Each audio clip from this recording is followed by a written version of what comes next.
Sarah Miller had lived in Oakwood Estates for 3 years before she actually read an HOA meeting notice.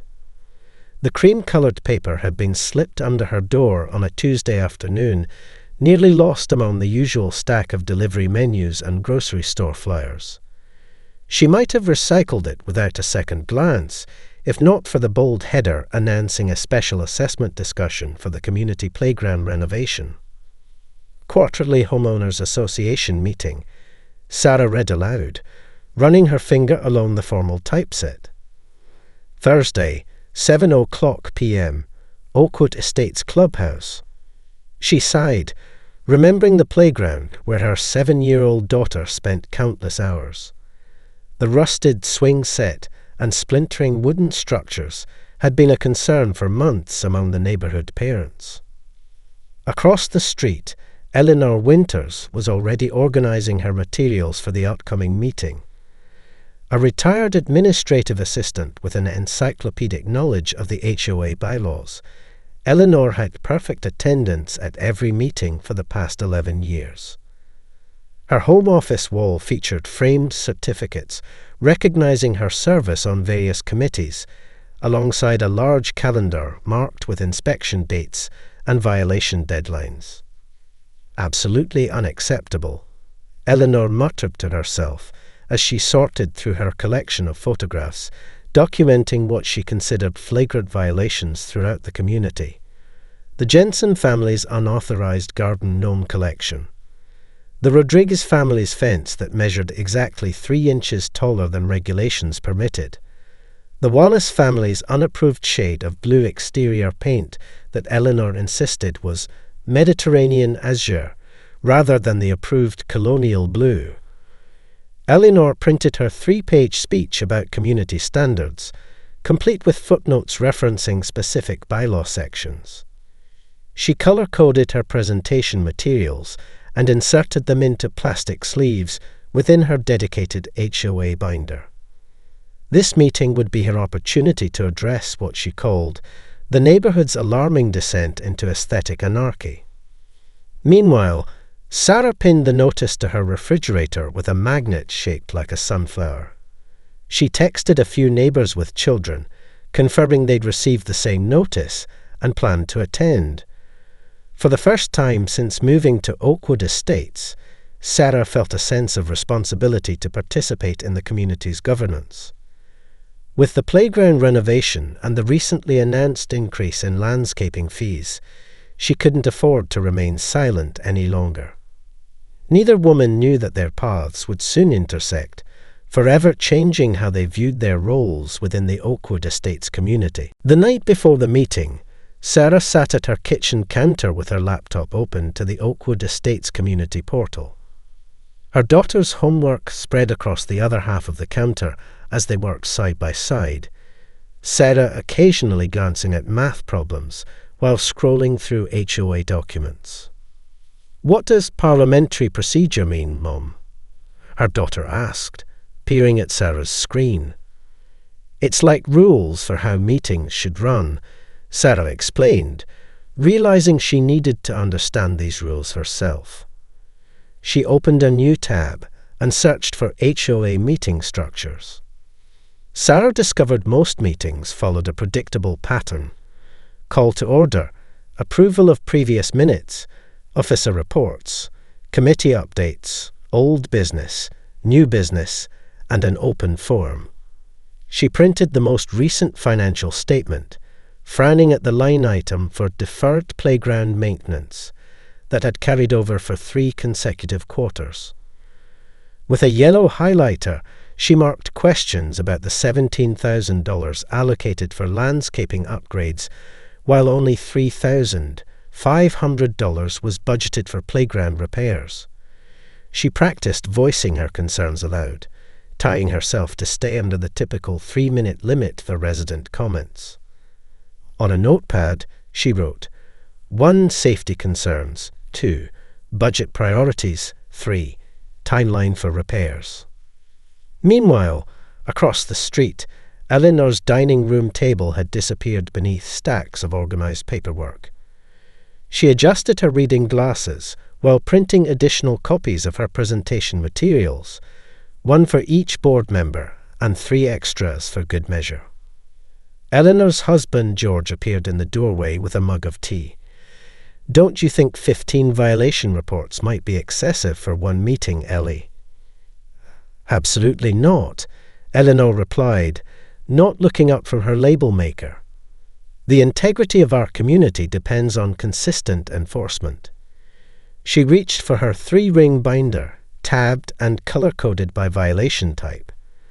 The blue section contained fence infractions, yellow for unapproved decorative items, green for landscaping violations, and red for what Eleanor deemed egregious policy breaches, a category that had expanded considerably in recent months. She carefully slid her tablet into its protective case, having prepared a slideshow titled "The Correlation Between Property Values and Aesthetic Compliance."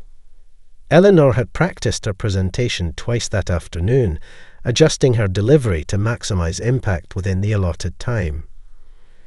As the neighborhood settled into evening routines, 2 women on opposite sides of Magnolia Lane prepared for the same meeting with vastly different approaches. Sarah seeking to advocate for community improvement, Eleanor determined to enforce community standards. Neither realized that tomorrow's meeting would challenge everything they thought they knew about neighborhood governance. The Oakwood Estates clubhouse transformed from a quiet space to a hub of activity as residents trickled in for the 7:00 p.m. meeting. Board members arranged their materials at the front table: name placards, printed agendas, and a pitcher of water with plastic cups. The HOA president, Michael Thornton, a marketing executive with a perpetual smile, checked his watch repeatedly while the property manager connected a laptop to the projector. Sarah arrived 15 minutes early, surprised to find nearly half the seats already filled. She recognized some faces: parents from the playground, neighbors who walked their dogs past her house. But many were unfamiliar despite living in the same community for years. She chose a seat midway back, placing her folder of notes and questions on her lap. "Is this seat taken?" asked a young couple Sarah had seen moving in 2 months ago. "Not at all," she replied, making room. "First meeting." "Yes," the woman responded. "They're raising the landscaping fees, and we're trying to figure out why." "That's one of my questions too," Sarah said, feeling less alone in her concerns. At exactly 6:59 p.m., Eleanor entered the room with military precision. Her arrival created a ripple effect as conversations hushed momentarily. She marched directly to the front row, arranging her binder and tablet on the chair beside her as a territorial claim. Several board members exchanged knowing glances. At 7:03 p.m., Michael Thornton tapped the microphone. "I'd like to call this quarterly meeting of the Oakwood Estates Homeowners Association to order," he announced, his voice filling the now crowded room. "First item on our agenda is approval of minutes from the January meeting." As a board member read through the previous meeting's events, Sarah noticed discrepancies between what was being presented and what she had reviewed online. The playground discussion had been summarized as "maintenance needs under review," when she clearly remembered the online minutes mentioning immediate safety concerns requiring attention. Eleanor's pen scratched across her notepad incessantly, documenting every word. Her posture grew increasingly rigid as the treasurer presented the quarterly financial report, highlighting a reallocation of funds from deferred maintenance to landscaping enhancements. Sarah glanced at her own highlighted budget printout, then back at the projected figures. The numbers didn't match.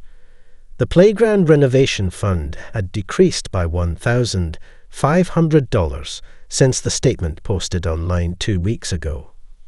When the committee reports began, Sarah raised her hand with a question, but the board president smoothly moved to the next agenda item without acknowledging her.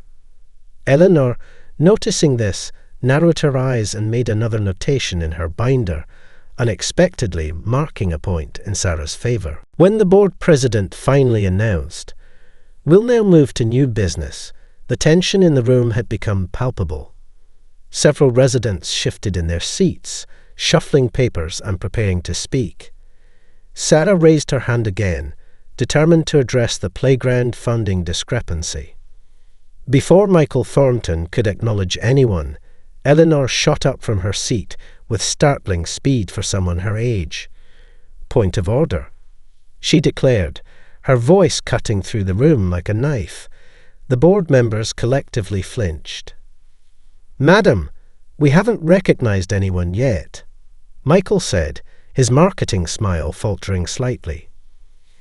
Section 4, Paragraph 3 of our bylaws clearly states that discrepancies in financial reporting must be addressed before new business can commence, Eleanor announced, already advancing toward the front with her tablet in hand.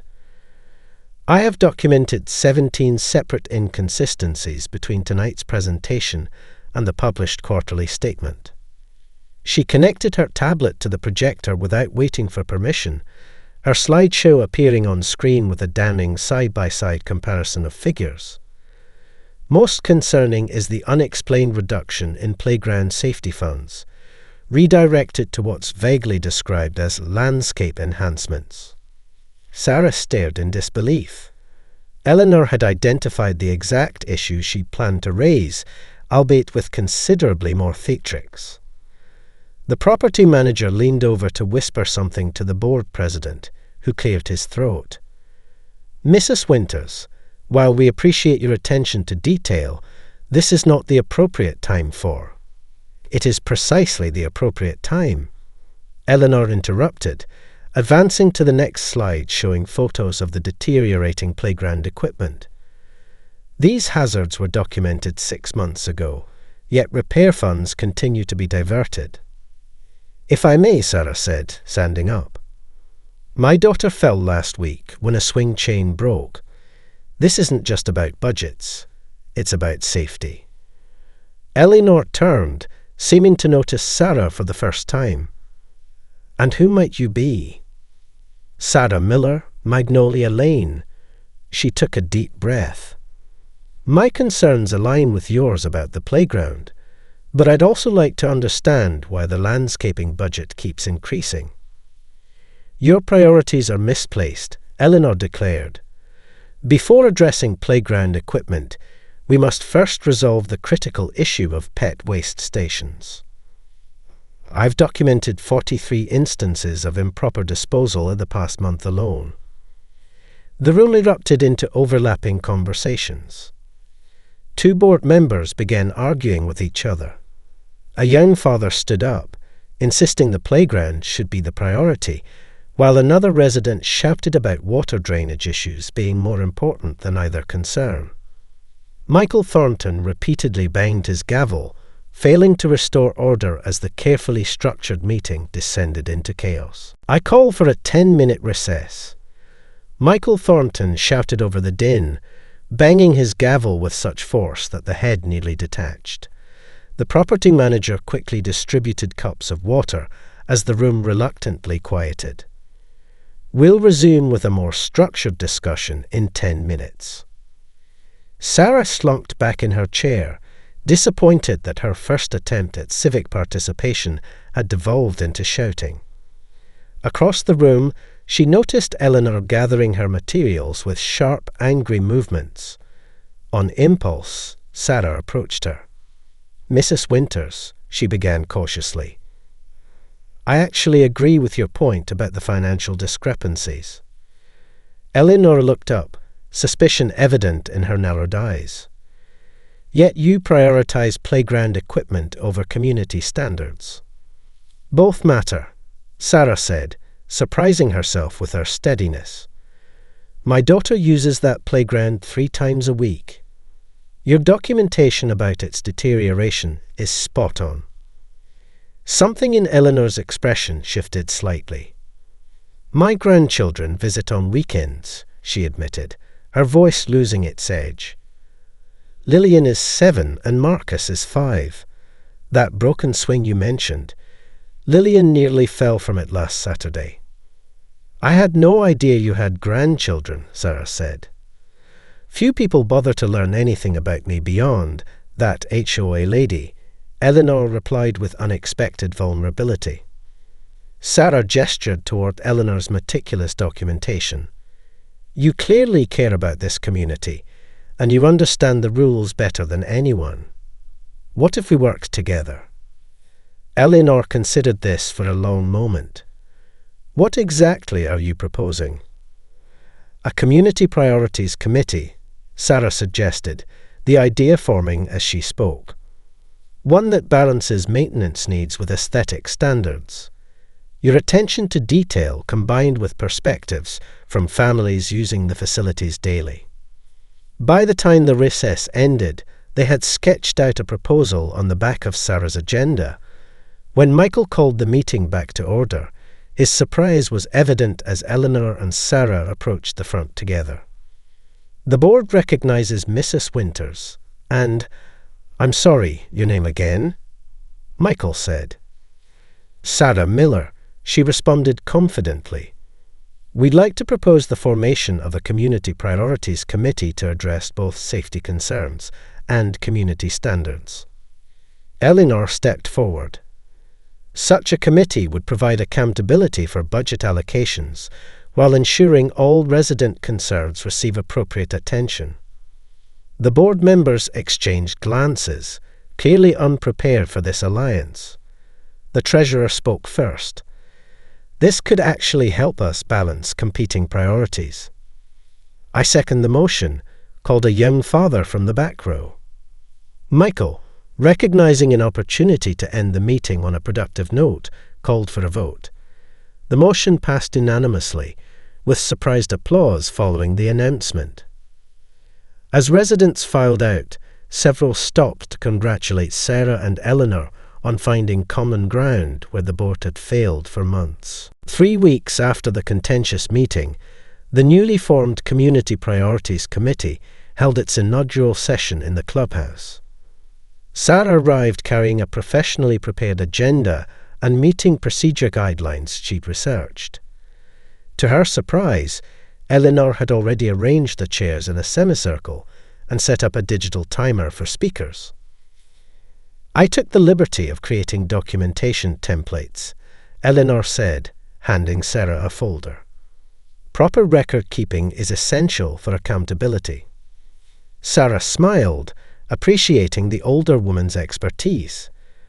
And I've invited representatives from different neighbourhood sections to ensure diverse perspectives.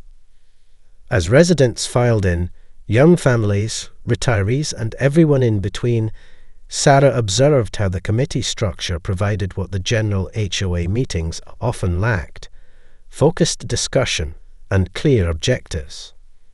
Eleanor opened the meeting with unexpected warmth. Our purpose is to balance community standards with practical improvements that benefit all residents. She glanced at Sarah with newfound respect.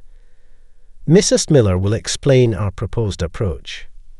Sarah outlined their 3-phase plan, first addressing critical safety concerns like the playground equipment, then implementing community standard improvements, including the pet waste stations Eleanor championed, and finally developing a transparent budget process that prevented funds from being reallocated without resident input.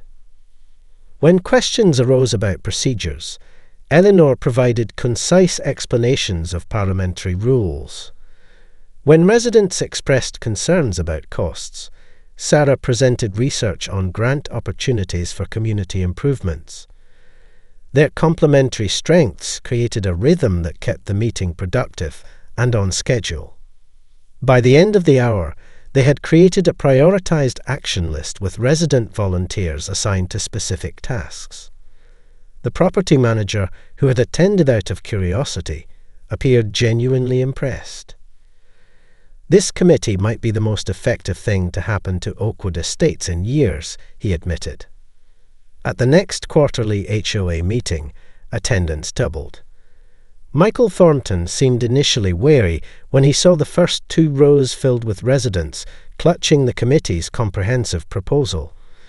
But as Sarah and Eleanor presented their findings, complete with budget projections, timeline recommendations, and implementation strategies, his wariness transformed into relief. "The board unanimously approves the committee's proposal," he announced to enthusiastic applause. Afterward, as residents mingled over coffee and cookies, Sarah overheard someone refer to Eleanor as the HOA Karen who got things done. Eleanor, catching Sarah's eye across the room, smiled slightly and shrugged. Later, walking home together, Eleanor admitted, "I've attended every meeting for 11 years, but this is the first time I feel like I've actually been heard." Sarah nodded. "That's because we learned what makes meetings work. Structure, respect, and finding common ground, even when it seems impossible."